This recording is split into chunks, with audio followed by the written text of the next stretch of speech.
If you don't know your history, other people will give you one. Pictures speak 1,000 words. Maps tell you more. And as far as the United States is concerned, the census is everything. Everything. And so let's take a look at this map from the 1600s as I wrap it up. The Southeast is what we're talking about here. This was a group of indigenous peoples. In this map, they're labeled as Muskogean Indians. Muskogean because of the language stock, but also the description of the Southeast indigenous population was a Negro stock. Let's take it 200 years into the future. This is a map in the 1800s, if I'm not mistaken, 1890. This is a map of the colored people in the United States at the time. Ding, ding, ding. Map looks very familiar. Let me just make sure y'all can see the green part we're paying attention to. Yep. Now, today, first they were indigenous, now they're peoples of color. And in the 2020 census, these people are called Black. Bingo. Population never moved. But as far as mainstream historical context is concerned, either these people moved west or they were killed. But if you look on the map, we are still here. Exactly. They say education is key for a reason, because it unlocks a lot of shit that was supposed to stay locked.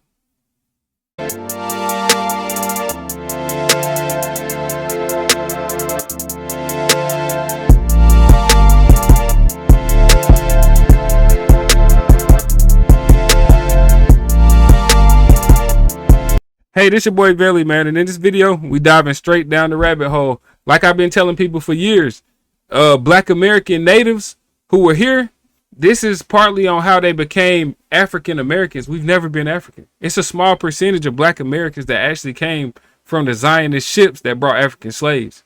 And I've been telling people this for the longest, man. We about to get into it. Man, get in here, get in here, get in here. I got another banger for you. Secrets shall be revealed. So you want to know the secret behind the Civil Rights Act of 1964? And you can take a screenshot if you want to. But we're going to get back to this.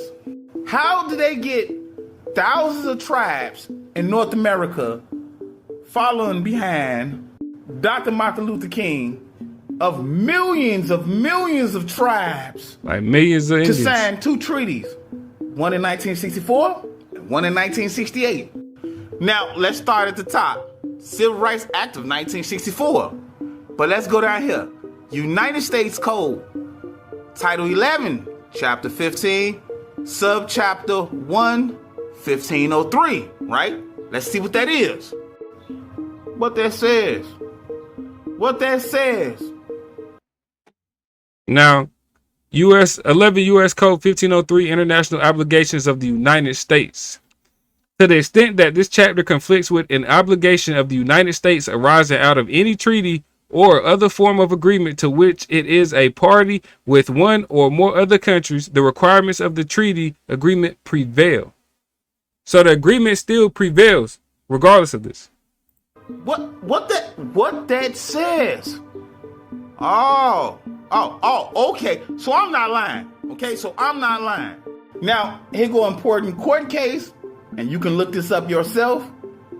And notice here it says, furthermore, Congress denounced acts of national origin. But it says the United States do not own the land of the ancient mound builders of North America, right? Much more than 1 million square miles. The MERS, M-U-U-R-S, which is the right term. But 1 million miles is half of the earth, including half of Africa, including half of the British Kingdom, Ethiopia. And you notice it says the original saying is MERS, but they like to call it Moors. So when you hear a lot of them stories about the Moors, pay attention. 1 million miles. Now, if you want to take a whole screenshot before I broke it down, as you can see, the same chapter, 1964, right? And as you can see, North America, much more than 1 million miles, right? The so-called title holders, right? So my thing is, ask yourself this question. They did this as pastors and reverends to get us to sell our birthright.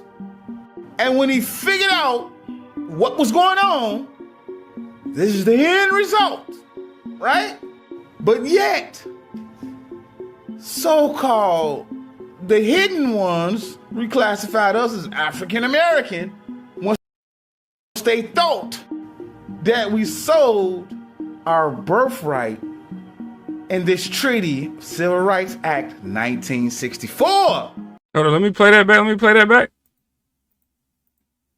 The end result, right? But yet, so-called the hidden ones reclassified us as African American once they thought that we sold our birthright in this treaty, Civil Rights Act 1964. But if you'd like to donate $1 for part 3, Now, now who came to power once Martin Luther King found out that he led people into a burning building and tried to backtrack? Who came to power? Jesse Jackson, Al Sharpton, all these other people. Oh, Africa's the motherland. Africa this, Africa that. Africa American, yeah. Because they helped sell us to the government, and we sold, well, what they thought we sold our birthright, which none of us agreed to, by the way. And that's why the Civil Rights Act ruined it for Black America on so many levels. But you got people that's so giddy of that. They love celebrating it. Go and actually research the Civil Rights Act and what was taken away from Black Americans when that was signed. I don't give a shit about no welfare systems or none of that garbage. I don't care about none of that. We would have flourished beyond that. The Civil Rights Act screwed us over, and so did our so-called leaders that were never our leaders. They sold us to Zionists and everybody else. They sold Black Americans, indigenous Black Americans, identity to foreigners. Nasty work, man. That's why if you don't learn your history, somebody else will give you one. Nasty work. Y'all seen it like I seen it. Education is key. Do your research, people. Don't just ever listen to me. Do your research. I'm out.